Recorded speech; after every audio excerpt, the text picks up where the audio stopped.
Bueno, primero agradecerte, Ricardo, por habernos invitado a este espacio.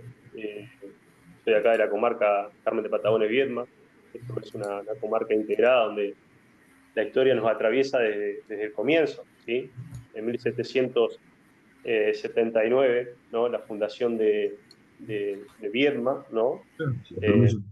Carmen, digamos del Carmen en esa época, que ya al año siguiente, digamos, a los pocos meses, por una inundación que hubo muy grande en esta zona, se tuvo que traspasar el fuerte a la zona donde hoy está, ¿no? Donde comienza esta historia grande de defensa de la soberanía que es nacional, ¿no? Nosotros hoy lo celebramos como una conmemoramos la fiesta de la defensa de la soberanía patagónica, pero entendemos que es una conmemoración nacional, ¿no? Porque se defendió todo el territorio nacional, digamos, la proyección hacia la Patagonia, pero también hacia lo que es la provincia de Buenos Aires y, bueno, y todo lo que era el territorio, ¿no? En ese mismo tiempo, de las provincias unidas del Río de la Plata.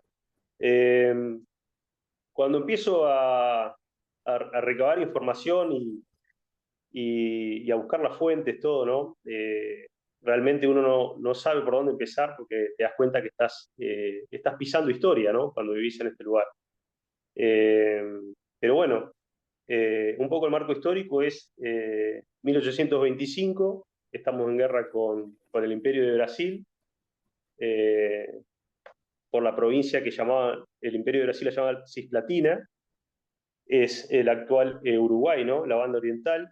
Eh, Debemos recordar que veníamos en esa época de un fuerte gobierno unitario, donde Martín Rodríguez, gobernador de la provincia de Buenos Aires, con su gabinete en el cual estaba Bernardino Rivadavia, eh, habían tenido un auge importante, se podría decir, y habían logrado sancionar en 1826 una constitución, la segunda constitución, eh, y en ese tiempo surge que un, un grupo de exiliados, ¿no? Orientales que estaban en Buenos Aires organizan en 1825 la expedición de los 33 orientales que logra recuperar la banda oriental. Y piden inmediatamente anexarla, le piden al Congreso anexarla al territorio nacional. Eso lo hace el Congreso con las consecuencias de la guerra, porque inmediatamente comenzó una guerra con el Imperio de Brasil que transcurrió por 3 años, ¿no? Lo primero que hizo el Imperio de Brasil fue bloquearnos, ¿no? Bloquear el puerto. Yo ahora voy a ir proyectando unas imágenes que tengo de, de un PowerPoint que fui armando para poder ir viendo, ¿no? Eh, Ahí va.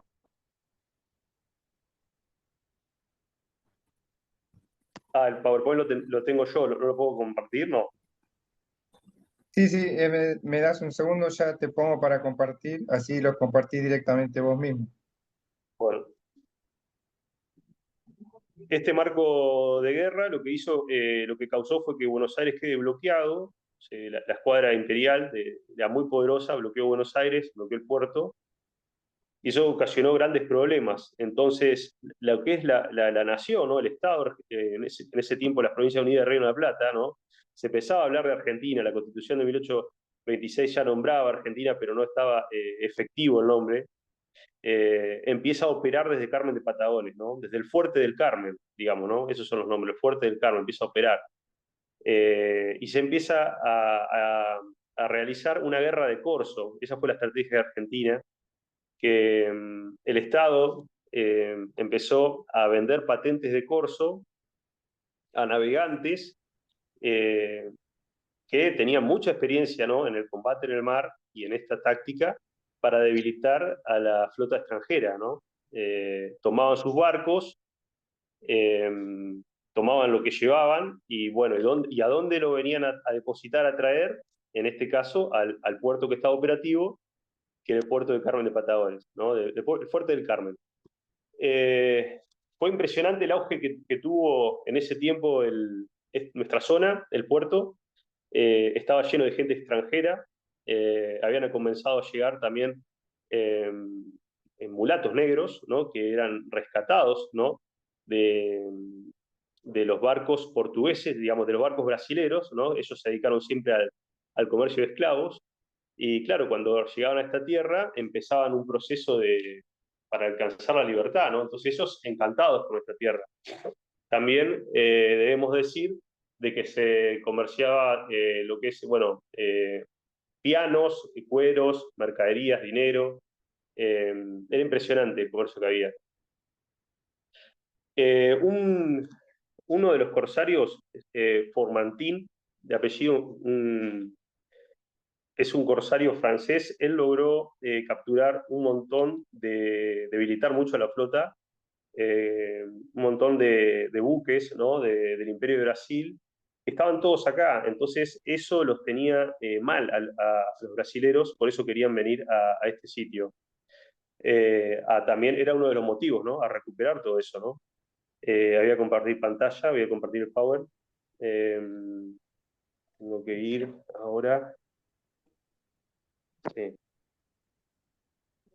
Ustedes díganme si lo ven al Power. PowerPoint.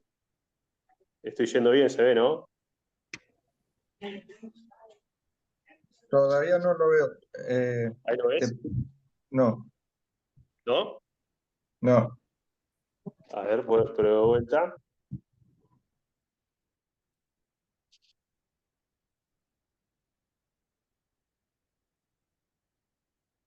Acá me dice que sí, que está compartiendo pantalla. Ok, a ver. A ver, voy de vuelta al Power. ¿Ahí lo ven?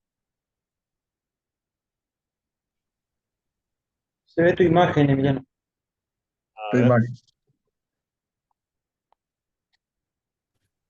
Te vemos a vos, Emiliano, nomás, ¿eh? Bueno, ahí probamos de vuelta. Ahí probamos de vuelta.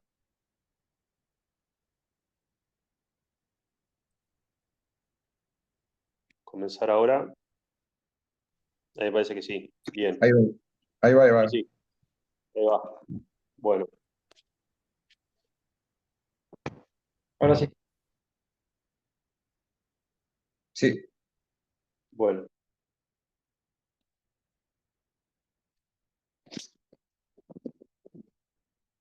Esto lo tomé son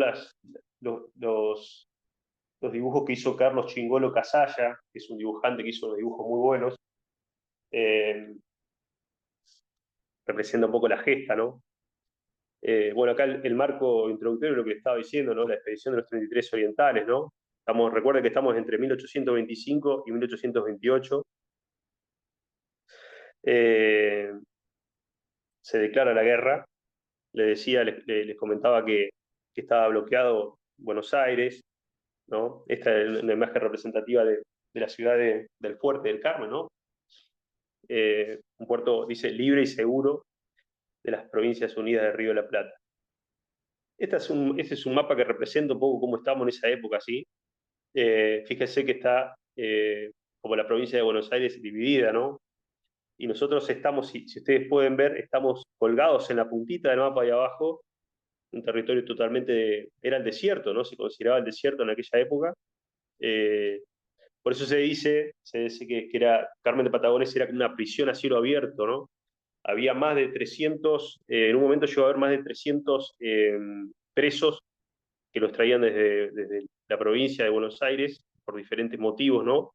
Y estaban dando vuelta en la ciudad, ¿no? Algunos en calabozo, pero muchos caminando también, ¿no? Y la Carra era el comandante a cargo del fuerte. Bueno, Nuestra Señora del Carmen llega a 1880, ya llega la primera imagen de Nuestra Señora del Carmen, ¿no? De la patrona del lugar. Bien sabemos que es una advocación muy fuerte en el catolicismo, y bueno, es la patrona de este lugar, ¿no?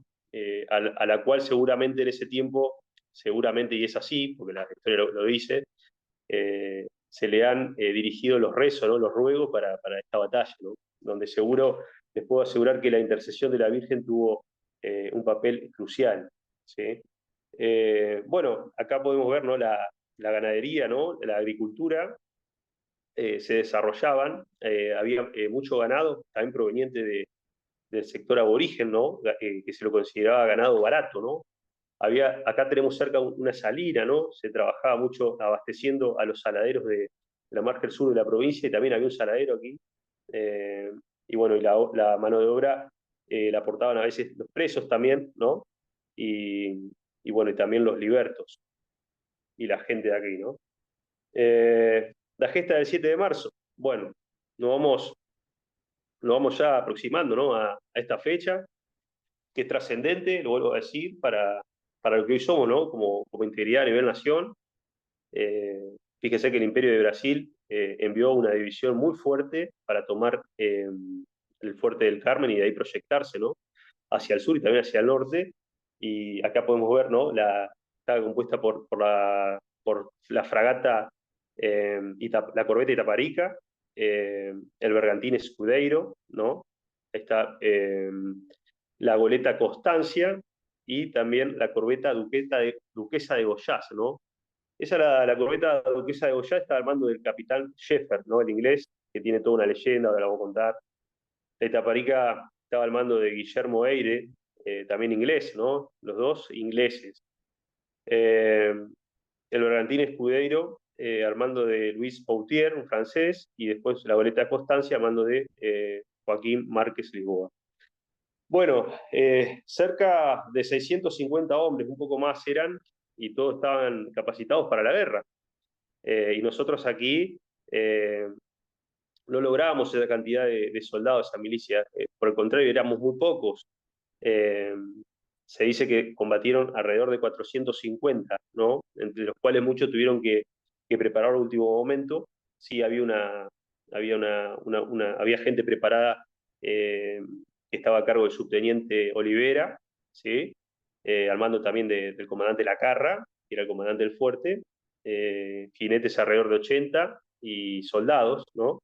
Y también se habían reclutado al gaucho Molina, que es él quiso participar, ¿no? Con sus 22 tragas, le llamaban así los tragaleguas, se lo denominaba así porque eran muy veloces en el campo y en poco tiempo podían hacer muchísimas leguas, entonces como asombraba la capacidad que tenían para manejarse en el monte, le llamaban los tragaleguas, ¿no? También, bueno, el grupo corsario, ¿no?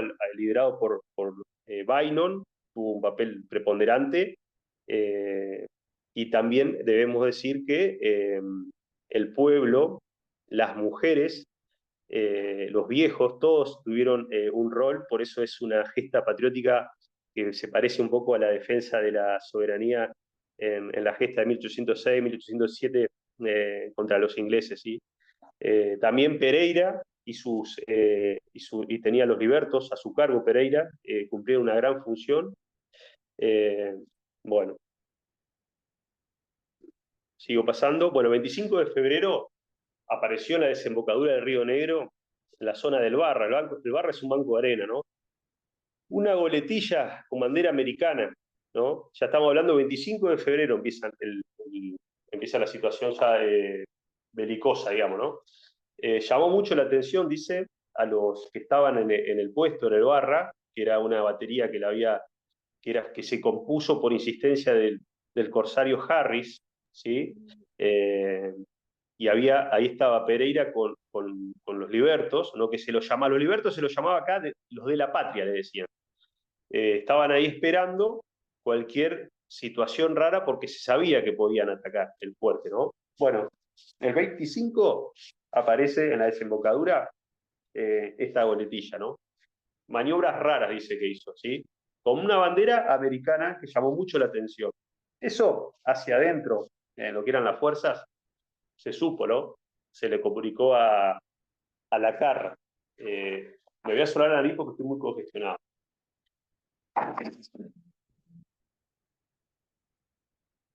Lacarra, que era el coronel, el mandamás del fuerte, empezó a ver qué estrategia tomar, porque sabían que si venían, iban a venir con todo y no estaba debidamente preparada la población, ¿no? La milicia, todo. El día 26 desaparece esta goletilla, ¿sí? desaparece. Y bueno, este es un mapa que muestra un poco cómo se fueron dando los enfrentamientos. Pero ahí voy a volver sobre este mapa porque es muy claro, ¿no? Y que es la boca del Río Negro, ¿no? El Cerro de la Caballada, que es el lugar donde comienza la batalla.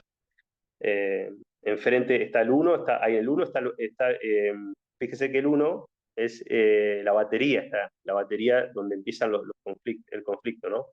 Dice que el 27 reapareció ya con 2 corbetas armadas con cañones de guerra y un bergantín, ¿sí? Entonces, que estamos hablando acá, que vienen con todo, ¿no? 4 eran. Yo estuve averiguando y eran de 30 metros por 8, casi 9 metros de ancho de manga, o sea, 30 metros de eslora por 8 metros de manga, y tenían entre 20 y 22 cañones, las que más tenían, y el resto lo que tenían eran cañones que giraban, entonces le permitían tener un buen ángulo de tiro. Dice que el mar estaba sereno, ¿sí? Con un leve viento sur. El día bueno, el 27 aparecieron, ¿no? Quedaron ahí. El día 28 a la mañana, con los primeros rayos de luz, se acercan ya para ingresar, ¿sí? El mar estaba sereno,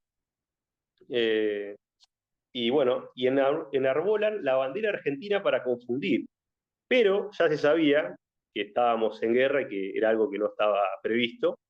Entonces, sobre las 9 empieza a ingresar el bergantín escudero, y cuando pasa frente a la batería, estaba a distancia de tiro, le tiran balazos de cañón y metralla, le tiran muchísimo. Dice que la dañaron bastante, lo dañaron bastante, pero reciben un fuego intenso de parte del bergantín, y ahí mueren 2 negros, ¿no? Y el corsario Fiore. Es increíble porque dicen que la historia, ¿no? Dice que estos libertos, dice que el coronel Pereira dice que les gritaba, y ellos le tocaba el tambor, que era la señal de que debían de parar el fuego, pero no dejaban de tirar, no dejaban de tirar. Claro, ellos le tiraban porque sabían bien de que si eran capturados volvían a la esclavitud, o sea que defendieron su libertad con su vida, ¿no? Y bueno, es un poco como fue nuestra historia respecto a cómo se ha tratado a la gente acá, ¿no? Que es una conducta heredada de nuestra madre patria, España, ¿no? Bueno, ahí empieza el día 28, ya empiezan los primeros combates, ¿sí? ¿Qué pasó? Sobre el mediodía intentan entrar las goletas, dice, pero la goleta, la duquesa de Goiás, que digamos, el buque insignia de ellos, el más potente de todos, encalló en el banco de arena e impidió que las otras puedan avanzar. Así que ahí se le trabó todo, ¿no? Empezamos a ver cómo el destino, ¿no? Estaba a favor nuestro en algún punto, ¿no? Yo digo, le sigo adjudicando a la intercesión de la Virgen todo esto, ¿no?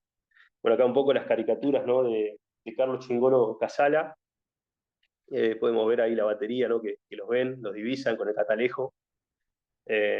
Acá la batería, ¿no? Al mando de la batería que le instaló Harris, ¿no?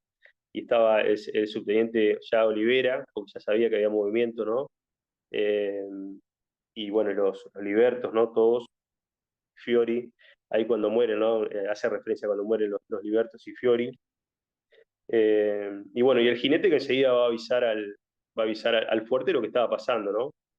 Si bien dicen que en el fuerte habían visto una columna fuerte de humo y suponían que había combates, que algo pasaba, por eso estaba muy atento el capitán, el coronel Acarra. Bueno, un poco referencia a lo que decía, ¿no? Fiori era un corsario italiano, el que murió. Fueron las bajas que tuvimos nosotros, fueron en ese combate. Después no hubo bajas, gracias a Dios, del lado nuestro. Eh, Comienzan los debates en el fuerte, ¿no? Dice que había mucho debate de ver qué hacer. Si ir al encuentro de la fuerza imperial para combatir, o si esperarlos, ¿no? Era un continuo debate en el cual Bynum quería ir, Bynum era el que manejaba los buques corsarios. Teníamos aquí en actividad la Sumaca Bella Flor, después estaba la Emperatriz, la Chiquilla y el Oriental Argentino. Estos eran de distintos corsarios. Eh, y la Chacabuco, que era un buque muy grande, no estaba en operaciones, era un buque que Bynum le sacó los cañones y los puso sobre el fuerte, para utilizarlos, ¿sí? Y en el fuerte ya se sabía que iba a estar la estrategia de poner a las mujeres con gorros colorados simulando ser soldados. Bueno, la duquesa de Goiás está atrapada, está sobre el banco de arena. Cuentan que el día 3 de marzo, fíjense que empezamos el día 26 con el primer avistamiento, ¿no? Ya estamos en el día 3 de marzo. Dice que hubo un viento sur muy fresco, o sea, eso se llama un viento sur fuerte, que hizo que las olas castiguen a la duquesa de Goiás, produciendo que se hunda, ¿no? Y ahí eso causó muchas bajas porque se ahogaron muchos de sus soldados y perdieron infinidad de armas, ¿sí? Eso, algunas han aparecido por alguna marea baja, ¿no? Pero siempre está ese anhelo de ir en una expedición a tratar de encontrar algo, ¿no? Han habido algunos intentos. Día 4 de marzo.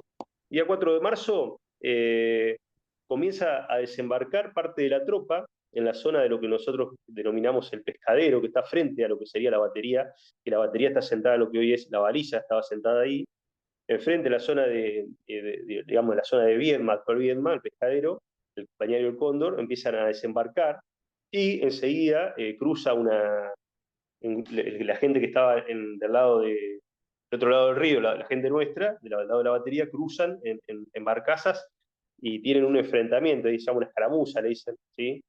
Entonces vuelven a embarcar y abandonan ese lugar. Bueno, el día 6 de marzo, acá ya estamos hablando que ellos ya empiezan a contar con un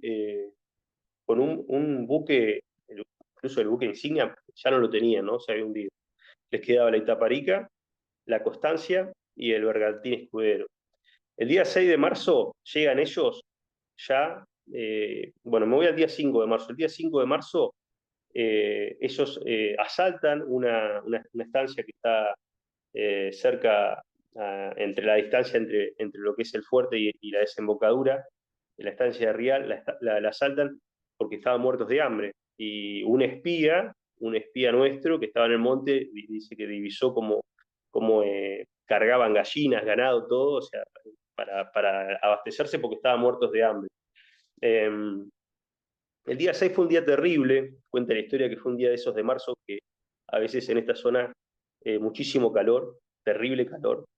Ya venían muy golpeados, porque recordemos que ellos habían zarpado desde la zona de Montevideo.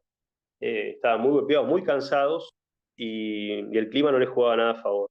Ellos iban con un vaquiano que era un liberto, había sido un liberto, ya no lo era, pero que se había escapado con unos corsarios, había partido con unos corsarios y estaba prestando servicio para ellos, ¿no? Entonces, ese vaquiano los iba a supuestamente orientar para poder llegar bien al fuerte por el campo de un modo sorpresivo, ¿no? Con el efecto sorpresa, que no lo pudieron dar, ahora vamos ahí. 6 de marzo desembarcan a unos 20 kilómetros del fuerte. Este vaquiano les plantea la estrategia de subir, digamos, de lo que es la costa del río, aproximadamente unos 3 kilómetros campo adentro. Estamos a 20 kilómetros del fuerte, en dirección al mar. Bueno, le dice de ir 3 kilómetros hacia adentro, voy a ir a buscar un mapita que teníamos, de ir 3 kilómetros hacia adentro, ¿no? De lo que es el campo. Y fíjense esa línea, si la pueden ver punteada, esa línea los conduce hasta la zona del Cerro de la Caballada. No sé si la pueden ver, del punto 3 va la línea hasta la zona del Cerro de la Caballada. Dicen que sobre las 2 de la mañana es que empezaron su caminata, una caminata terrible, porque acá el monte es muy tupido, que, que además era sofocante por el calor, muchísimo calor. Llegaron llegaron a la zona del Cerro de la Caballada cerca de las 5 de la mañana, cerca de las 5 de la mañana ya estaba en esa zona, pero llegaron totalmente cansados, golpeados, eh, muy falto de agua, necesitaban agua, realmente se les complicó muchísimo. Eh, y, cuando, y cuando estaban por llegar a la zona del cerro, que ya estaban por tomar la altura, ¿no? Siempre en las batallas se busca tomar la altura para desde ahí atacar. Dicen que los soldados, ¿no? Dice las crónicas, ¿no? Los soldados de Sebastián Olivera, ¿no? Que era el teniente, estaban apostados en la zona de la Laguna Grande, a unos pocos kilómetros del cerro, pero no hacia el fuerte, sino hacia el lado de lo que sería la entrada del mar.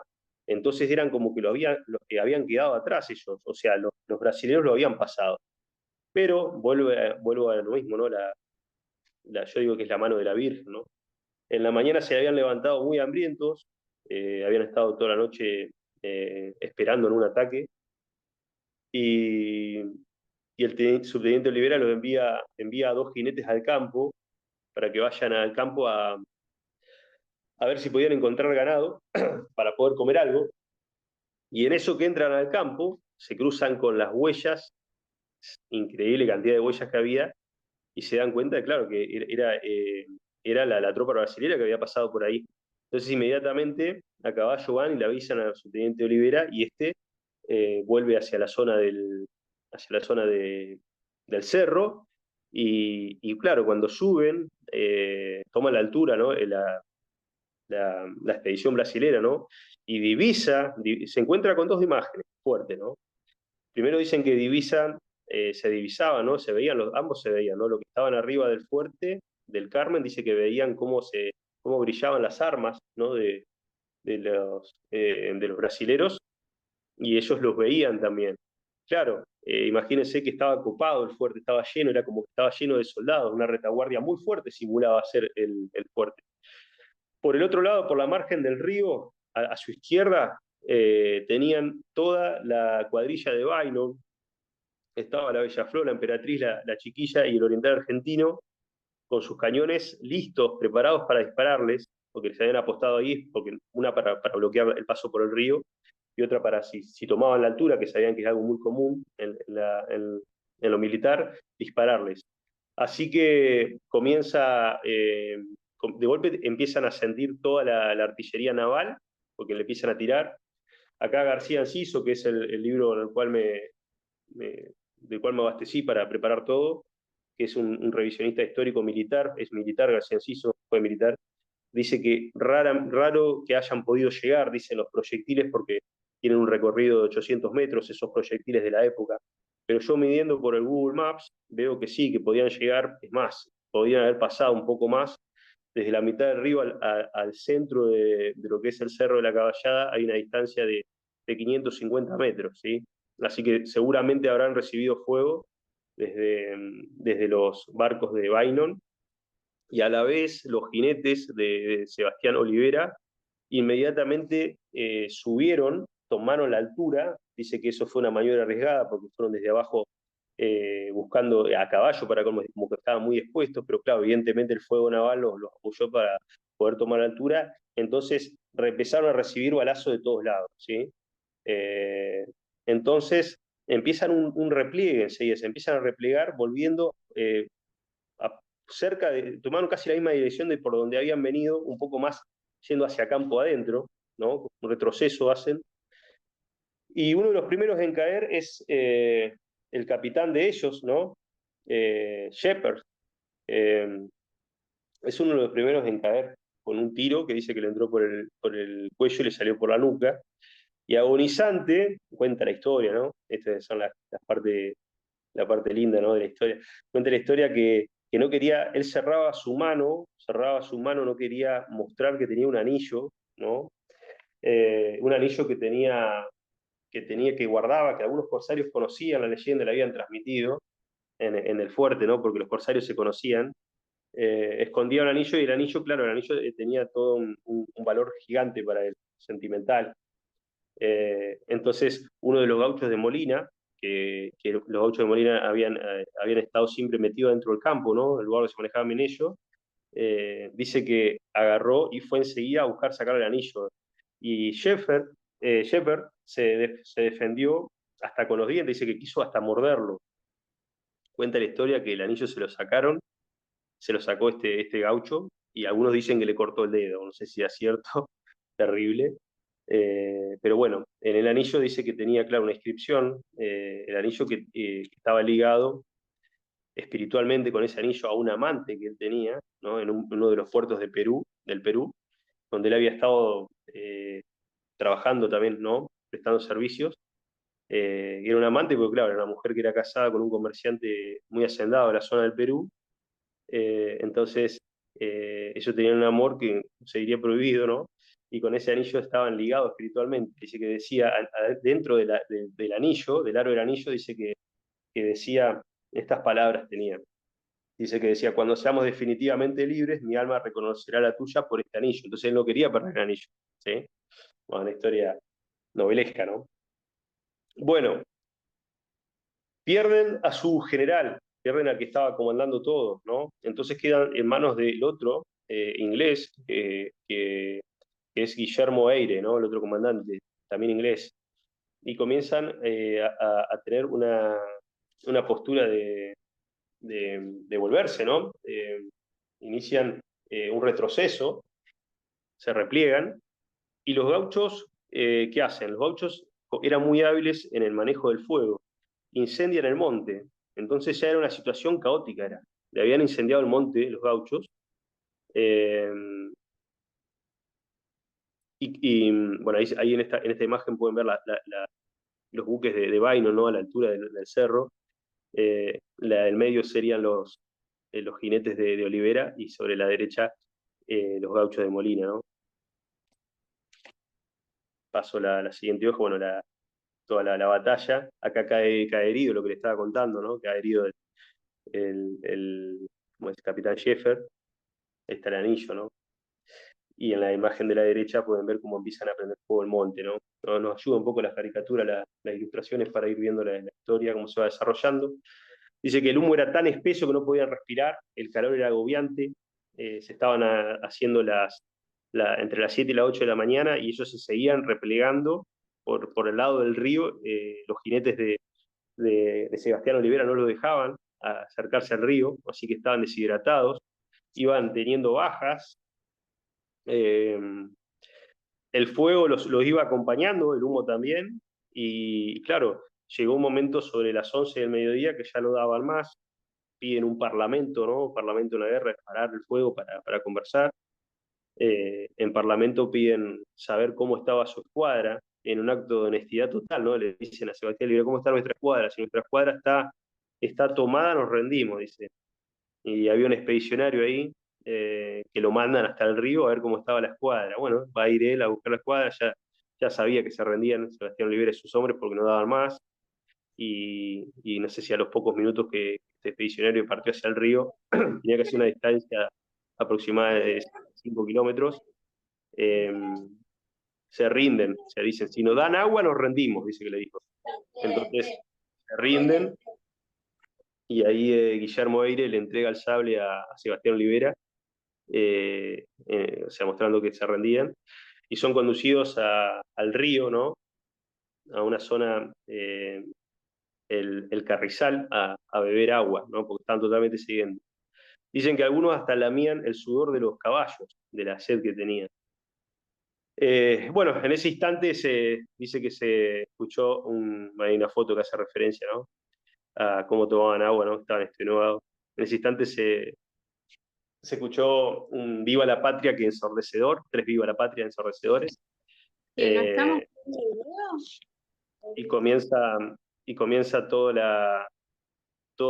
ahora empieza toda la etapa de que comienza ahora, es la etapa naval, ¿no? Porque bueno, sobre las 8 de la mañana dicen que cuando se estaban desarrollando estos conflictos campo adentro, la escuadra de Bynum toma la decisión, toma la decisión de bajar el río, dice que había un viento del oeste, un suave viento del oeste, y la corriente a favor tenían, entonces comienzan a bajar el río 1 hora y media, ¿sí? En busca de los dos buques que estaban anclados, ¿no? De los brasileros, estaban río abajo anclados. Tuvieron un problema con la fragata Oriental Argentino, que se varó en un banco, una de las nuestras se varó en un banco, tardaron media hora en sacarla, y entonces se demoraron media hora. Así todo, a las 2 horas estaban sobre el buque escudero de los brasileros, y enseguida lograron tomarlo por la superioridad de hombres, por la cantidad de armamento, lo rodearon. Ellos eran unos pocos. Entonces Bainon, que iba en la Bella Flor, toma el barco y, bueno, hace arriar la bandera, ¿no? En eso que Bainon estaba tomando el barco, la emperatriz de Harris, del corsario Harris, y la chiquilla de Saulín, salen con todo río abajo a buscar la Constancia, que estaba más abajo. La Constancia comienza a escapar, y en eso de escapar, la Constancia también, por no conocer el río, porque este es un detalle, ¿no? Estos barcos, yo estuve viendo, tenían un calado de 4,5 metros. O sea, calado es lo que va del barco hacia abajo. 4,5 metros era muchísimo, eran barcos oceánicos. Nuestro río lo tenés que conocer bien, tenés que saber por dónde va el canal y tenés que usar las mareas, porque si no te encallás. Entonces, el barco Constancia se encalla y rápidamente es tomado por Harris y Soulin, ¿no? Su tripulación. Bueno, ahí ya habían tomado a dos de las tripulaciones de los barcos, ¿no? Entonces quedaba el detalle final, que era ir a buscar a Itaparica. La Itaparica era uno de los barcos más potentes de todos, tenía 20 cañones, estaba totalmente armado, provisto, y había quedado varado en otro banco de arena, pero dentro del río, en un banco de arena sobre la boca del río, un banco de barro, mejor dicho, no de arena. Entonces, fíjense, ¿no? Volvemos a lo mismo, ¿no? Cómo estuvo todo a favor de la gente del Fuerte del Carmen, de Nuestra Señora del Carmen, Fuerte de Nuestra Señora del Carmen. Eh, entonces, ¿qué hizo Bainon? Bainon juntó toda la flota que tenía, más estos dos barcos, los cuales ya estaban a disposición nuestra, y con toda esa fuerza, el Oriental Argentino no fue. Eran en total 5 barcos. Con todos esos 5 barcos, sobre las 10 de la noche, con dice la historia, ¿no? Cuentan acá los partes de historia, ¿no? Los libros de guerra, dice que con las últimas horas del día lograron llegar hasta donde estaba Itaparica. La Itaparica la rodearon, tipo como un abanico le hicieron, eh, y le ordenaron que se rindan, que bajen el pabellón y que se rindan. Dice que el capitán de la Itaparica no quería rendirse, es más, ordenaba que abran el fuego a sus marineros, pero sus marineros no le hicieron caso en ningún momento y no le quedó otra más que rendirse. Tomaron la Itaparica, eh, y bueno, ahí Torne es el que le arría la bandera, y bueno, ese fue el comienzo, perdón, ese fue ahí se concluye la batalla, ¿no? Se concluye la batalla sobre las 10 de la noche de ese día 7 de marzo. Ahí, bueno, ahora les voy a explicar esta imagen. Fíjense lo que es, ¿no? Uno recorre las calles y están los apellidos de todos estos héroes, ¿no? Estas personas que... Ahí voy a contar, por ejemplo, Marcelino Crespo, una calle nuestra de Patagones. Es un joven jinete que cuando le dan la orden ahí en la desembocadura del río, que ya estaba la victoria asegurada, que habían tomado la Itaparica, él galopa hasta el fuerte, y llega al fuerte ya tarde, noche, y lo estaban esperando, ¿no? Con la buena noticia de que no había baja, sobre todo que no había baja a nuestro lado y que habíamos ganado la guerra. Así que era toda una fiesta en el fuerte, especialmente las mujeres que estaban con sus hijos esperando, ¿no? Las noticias, porque bueno, tenían a sus hombres en el frente de guerra, ¿no? Esta imagen, ¿no? Hace referencia a las banderas, ¿no? Que fueron entregadas a la Virgen, las mujeres se la entregaron a la Virgen, ¿sí? Y bueno, el día de hoy que están en nuestra iglesia,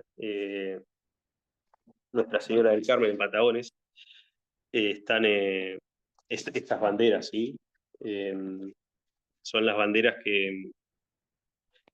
son 2 banderas gigantes, que son del imperio de de Brasil, que están custodiadas ahí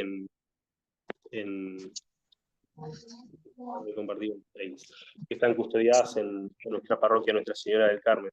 Eran siete banderas, pero hubo un incendio y se perdieron el resto de las banderas. Quedaron 2, pero gigantes.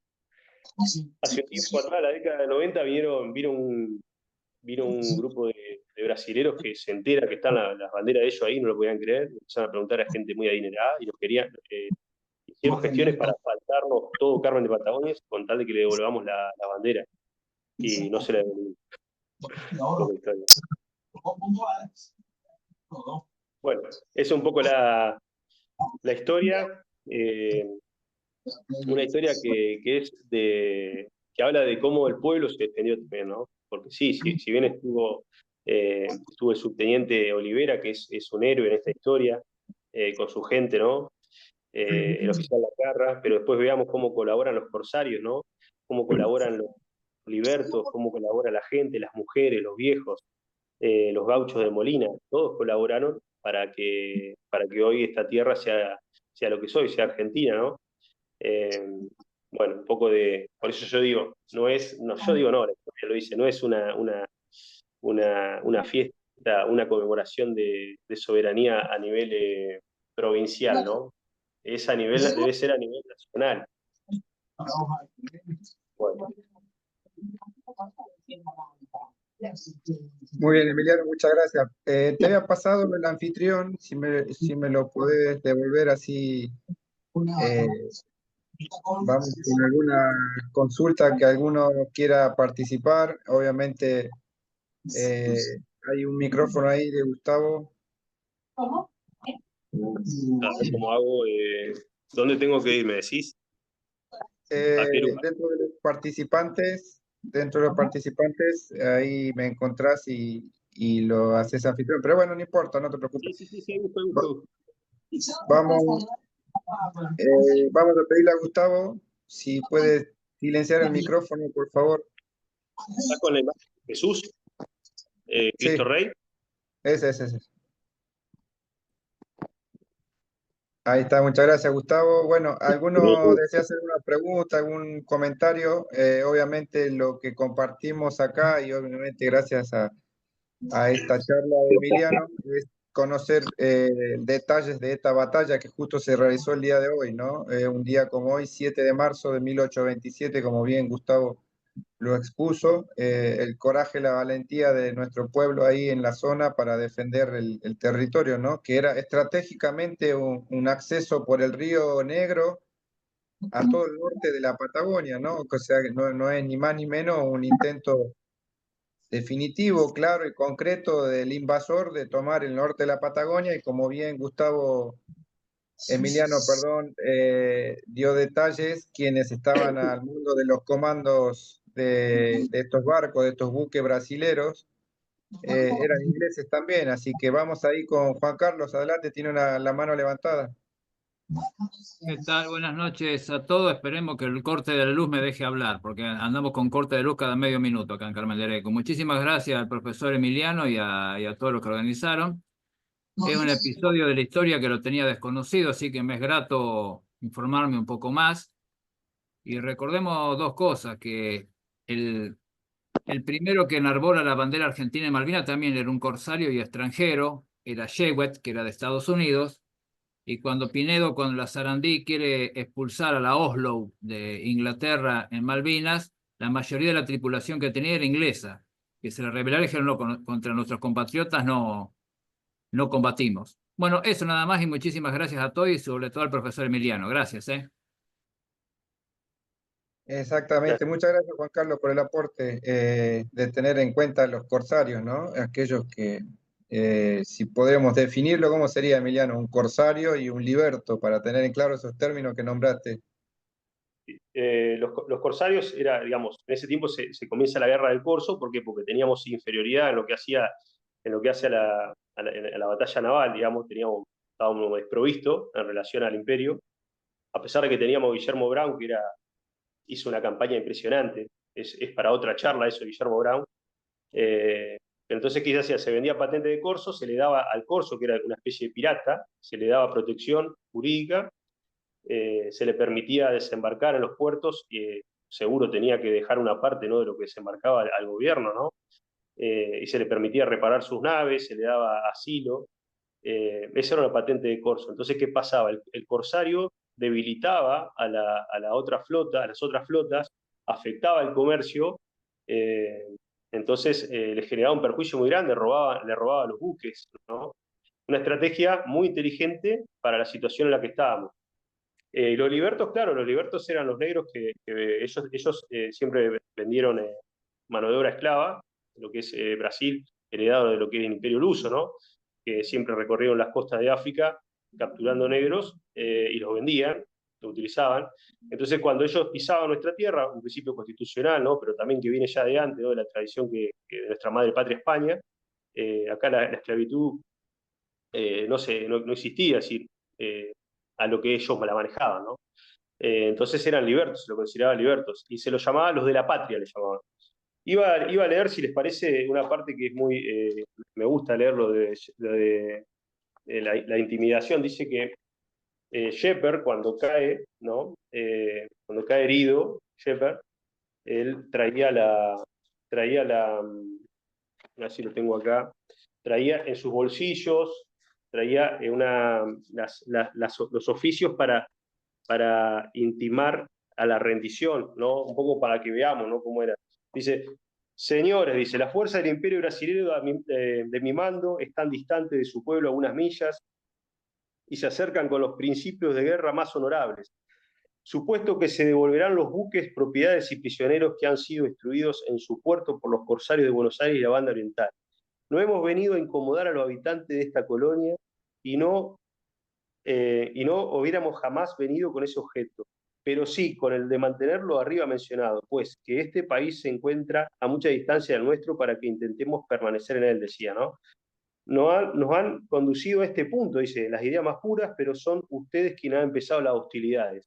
Hemos probado nuestra generosidad respetando vuestras propiedades en las dos márgenes del río, decía, que poseíamos con mucha superioridad, pero vuestra resistencia va a encaminarnos a vuestra ruina, dice, ¿no? Permaneced tranquilos en vuestros hogares y vuestras personas y propiedades serán respetadas, caso contrario, incendiaré todas vuestras habitaciones, decía, ¿no? James Shepard. Ese era intimidando, ¿no? Y tratando de buscar que la población no combata, ¿no?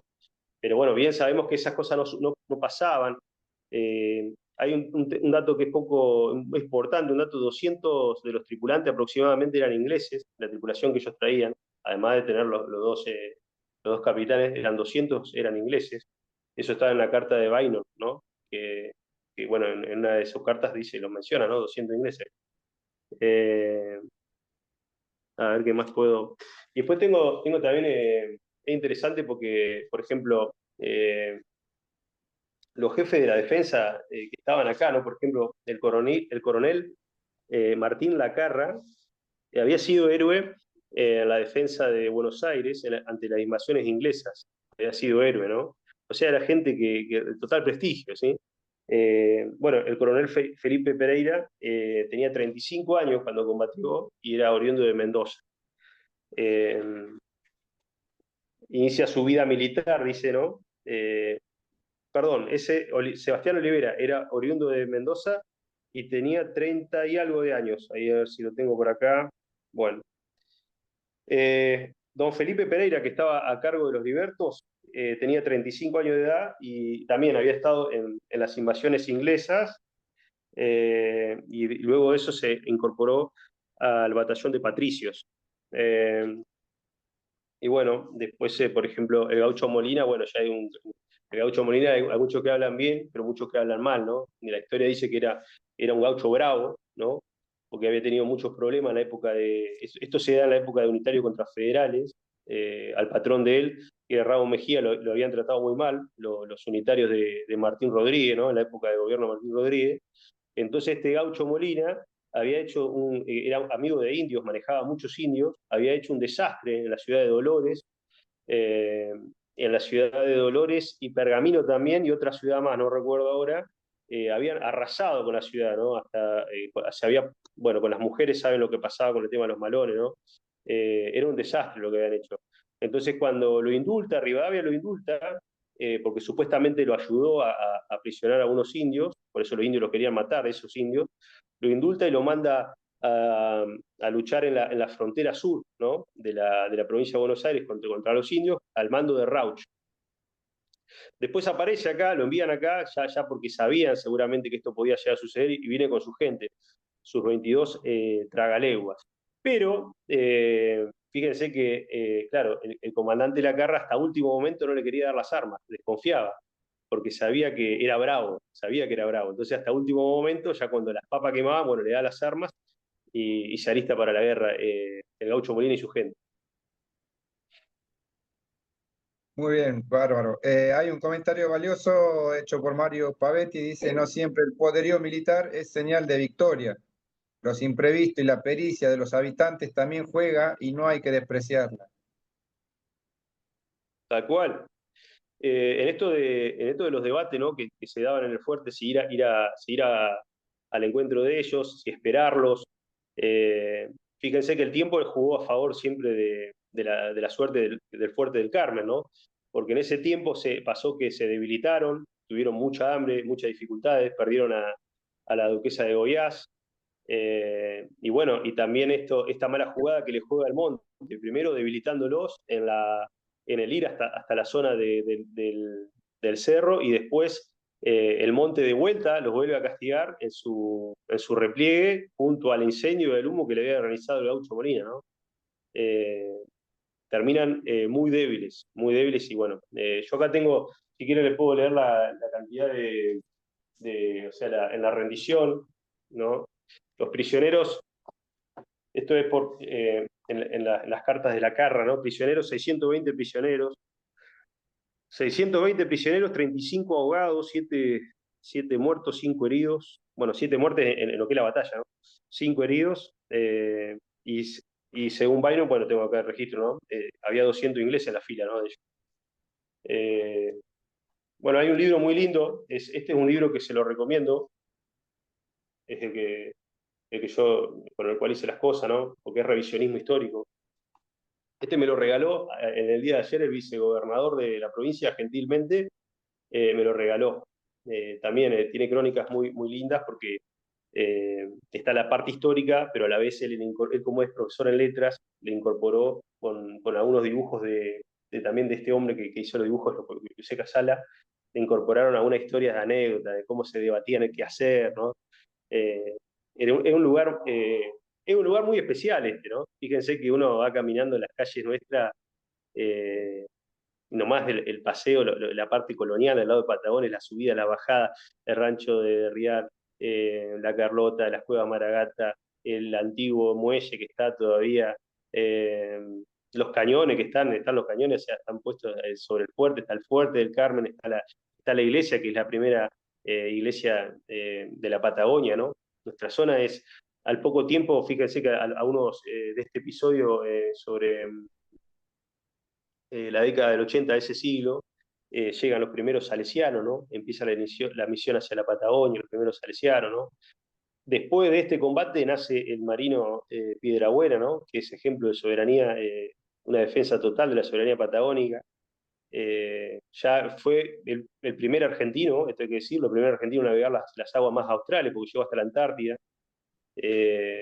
Estuvo hasta en las Malvinas, ¿no? Ya habían sido tomadas por los ingleses, las Malvinas, pero estuvo hasta ahí. Es un lugar que está cargado de historia, por donde uno lo quiera ver. Y yo lamento, ¿no? Que a veces no se cuente tanto, ¿no? Por eso te agradezco, Ricardo, porque para mí fue enriquecedor, porque es como un desafío de... Estos días me aboqué a la lectura y estuve, por eso está mi mamá conectada, mi mujer, estuvimos en la desembocadura del río, estuvimos charlando historia, volvimos recorriendo lugares donde ha pasado este suceso, pasamos por las cuevas Maragata. Es apasionante, es apasionante. Y nos dicen Maragato, los de Patagones. Yo vivo en Viedma, ¿no? Ahora. Yo, la verdad, me siento de la comarca, es la verdad, porque es una ciudad que desde el vamos fue integrada, ¿no? Es integrada. En Lo dice Maragato porque en esta zona los colonos venían de Galicia, venían de las regiones de León, ¿sí? Y en León hay una comarca que se llama la Maragatería, ¿no? Había gente de ese lugar. Ellos hicieron las cuevas, porque, claro, cuando se funda este lugar fue en el mes de abril. En junio, imagínense lo que es junio en este lugar, hace mucho frío. Viene la inundación, entonces tuvieron que mudarse obligadamente a las zonas altas y tuvieron que ver cómo subsistir. Tenían que subsistir del frío, del hambre, porque estaban en medio de una situación caótica, y también de los malones, porque este es un lugar que había indios tehuelches. Entonces hicieron cuevas y vivían dentro de las cuevas, que la hicieron contra la barda, contra el acantilado. Y detrás, en la cueva, siempre tenían, era como un agujero que usaban de chimenea porque ahí hacían el fuego, y así subsistieron hasta que vinieron tiempos mejores, se pudieron organizar un poco más y bueno, ya en la época, digamos, en la época del combate se vivía bien en el fuerte, dentro de todo porque había mucho tráfico de mercadería, personas, era otra la situación. Muy bien, excelente, Emiliano. Sí, con gusto ha sido compartir y obviamente he sido el primero que recibía tanto cariño por la defensa y este hecho histórico de la batalla ahí en Carmen de Patagones, con lo cual obviamente habla de soberanía, ¿no? Habla de la defensa de nuestro territorio como lo fue la gesta de Malvinas, como lo fue grandes personajes, que queda pendiente hacer algo y lo tenía en mente, hacer algo que tenga que ver con el almirante Brown, con conocer a Bullard, con conocer a Piedrabuena, obviamente, ¿no? Así que eso lo vamos a ir gestando. Vamos ahí para cerrar, hay alguien más que tiene la mano, Miguel Ángel, adelante, la mano levantada. Sí, buenas Adelante. noches. Buenas noches a todos los participantes. Buenas noches, Emiliano. Desde González Catán, Partido de la Matanza, Miguel Ángel Miño. Y me estaba acordando, simplemente un comentario para sumar del Tratado de Amistad de 1825 con Inglaterra. Y estaba buscando ahí en el celu que... dice la guerra contra el Imperio del Brasil 1825-1828. Cuenta acá, en lo poco que pude leer, que hubo varias contiendas ahí a partir del Río de la Plata para abajo, digamos. Puedo contarle un detalle que me olvidé de contar, que era tanta la cantidad de prisioneros que habían quedado, que no sabían qué hacer al último, de los prisioneros que habían quedado de esta batalla, porque no había un lugar físico para poder tenerlo. Entonces, Ambrosio Mitre escribía carta, ¿no? Pidiendo que le manden plata, porque no le alcanzaba la plata para mantenerlo, ¿no? Hay que hacer, ¿viste? Están las cartas, están ahí. Dice, tengo alrededor de 700 hombres, no sé cómo mantenerlo, decía. Entonces, a los pocos meses, se prepara un viaje, ¿no? Donde viajan una buena parte de todos estos prisioneros, en la cual van los dos tenientes, ¿no? Guillermo Eire y se me fue el otro, lo nombré hace un rato, bueno, del Imperio de Brasil.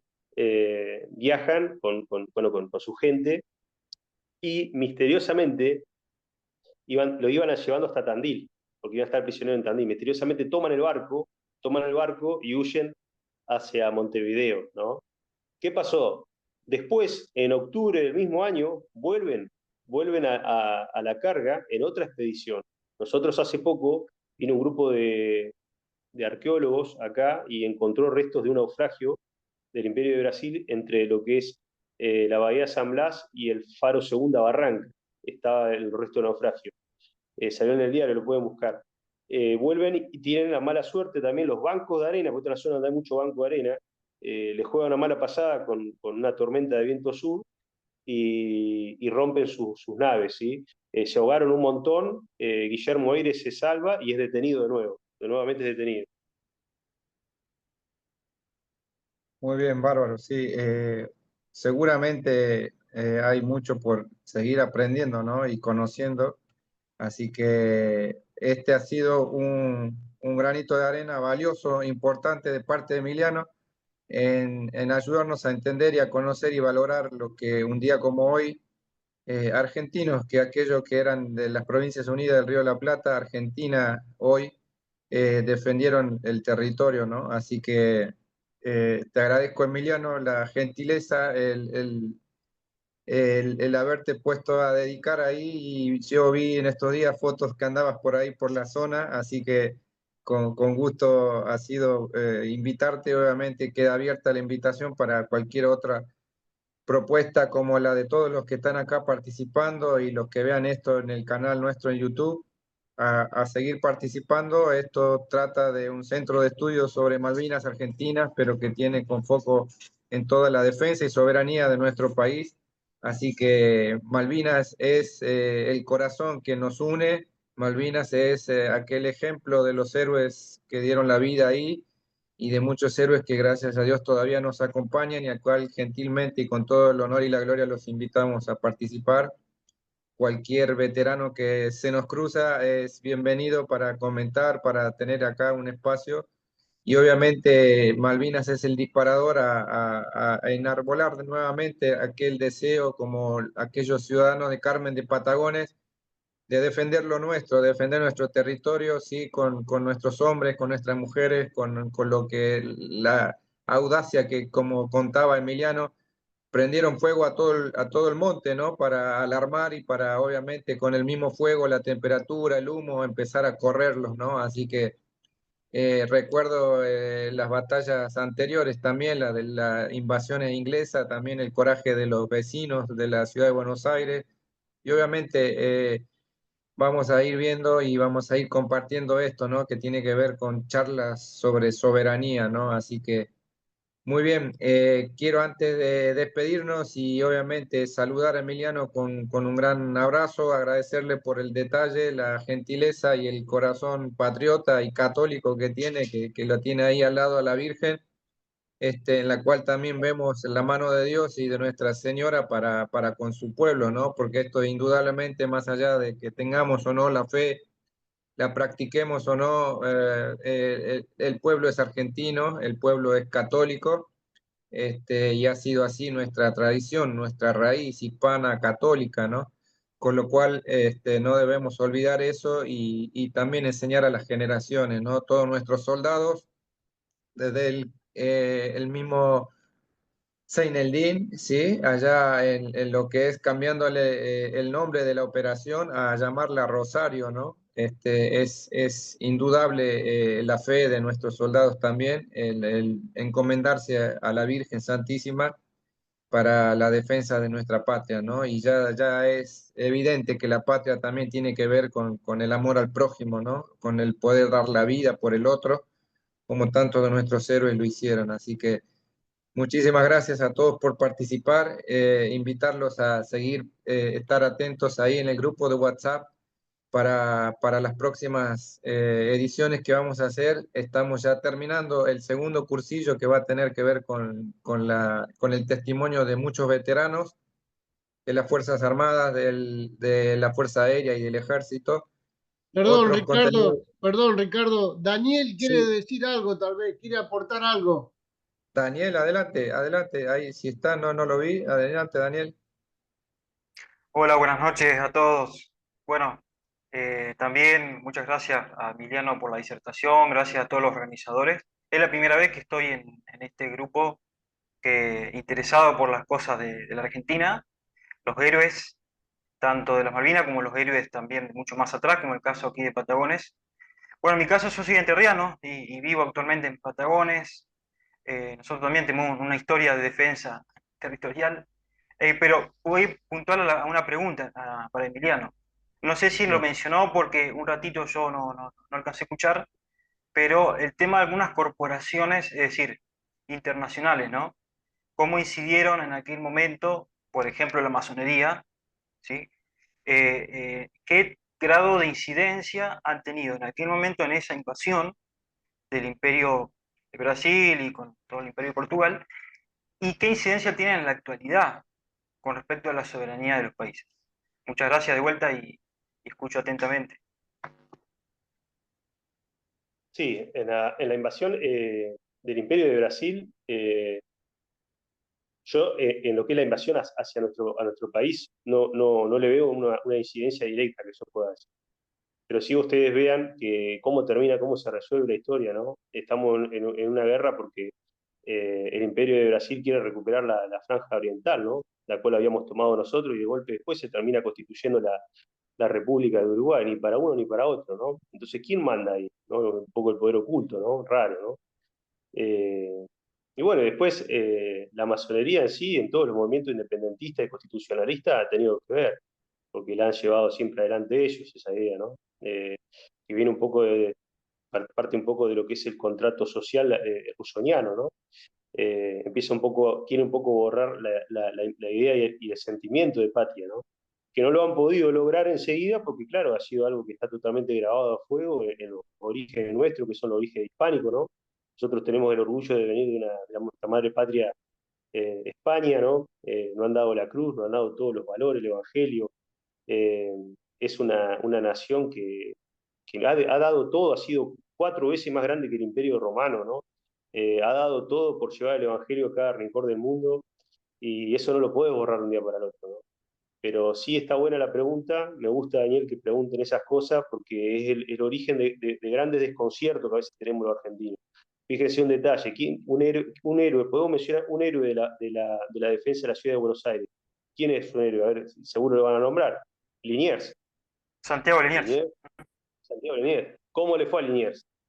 Lo mataron enseguida, lo mandan a la supuesta Exacto. expedición auxiliadora de la primera junta, por orden de Castelli, va y lo matan, lo ejecutan a un héroe de la patria. ¿Pero por qué motivo? Porque sabían que ahí tenían un pilar, tenían una pared de contención que no iba a permitir que todo este desfasaje, ¿no? que estaba ocurriendo, ¿no? Se imponga así rápidamente, ¿no? Nuestra historia, y ya no estamos, perdón que me desvíe quizá un poco, ¿no? Pero cuando vemos el mayo que todos festejan el 25 de mayo como el origen de la patria, eso no es así. 25 de mayo es consecuencia de una situación que estaba atravesando España, que estaba invadida por Napoleón. José Bonaparte había tomado España, estaba frente a España. Había un consejo de regencia, pero que no daba abasto, no daba abasto. Entonces acá aplicaron la ley que se aplicaba en todos los reinos de España, que era el principio de autonomía. Entonces, ese principio de autonomía que hacía, tenían que ver cómo hacer para sacarla adelante, ¿no? Hasta que se vuelva a restituir la autoridad del rey. En ese lapso, ¿no? En ese tiempo de principio de autonomía, ¿qué hacemos? Y si vienen para acá, pasó todo lo que pasó, ¿no? Pero ahí cobra fuerza la masonería también, ¿no? Tristemente, nuestra historia está muy marcada por la masonería. Siempre han tejido desde lo secreto. El Papa León XIII y el Papa Clemente XII, creo que tiene algo claro que en sus exhortaciones, ¿no? En su encíclica, que dicen que es una secta temerosa para los estados y para la salvación de las almas, ¿no? Para los estados, ¿por qué? Porque ¿qué estado va a tener si ellos desde lo secreto se confabulan? ¿Cómo vas a hacer vos para ser estado si vos desde los secretos de una logia vos confabulás y llevas adelante política, después pública? Entonces es muy difícil, te roban la identidad de patria. Eso es lo que ha pasado, tristemente. Muy bien, muchas gracias. Ahí estamos. Sí, es un tema particular y obviamente da para mayores charlas y profundidad, obviamente.